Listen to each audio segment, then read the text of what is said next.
DIG Hyderabad Tariq Razzaq धारेजो जे सदारत हेठि काल police welfare committee जो 26हों इजलास संदसि ऑफिस में थियो, जंहिंमें member SSP Hyderabad, SSP Jamshoro ऐं ADIG वेलफेयर शिरकत कई।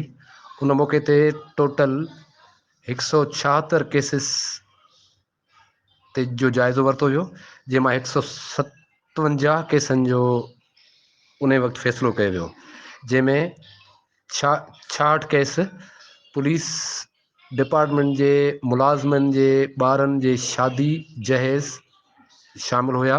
उन खां अलावा मुख़्तलिफ़ केसनि जो जाइज़ो वरितो वियो, जंहिंमें रिटायर ऐं दौरान सर्विस फ़ौत थियल मुलाज़िमनि जो पिणु जे केसनि जो पिणु जाइज़ो वरितो वियो।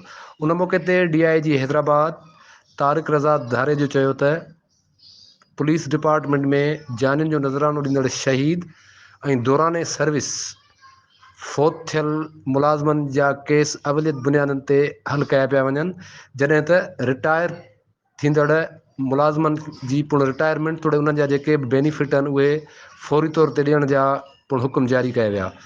DIG हैदराबाद उन मौक़े ते चयो त पुलिस डिपार्टमेंट जे वेलफेयर खे ताईं तेज़ कयो वियो आहे, जीअं पुलिस डिपार्टमेंट जे मुलाज़िमनि खे वधि खां वधि फ़ाइदो पहुची सघे।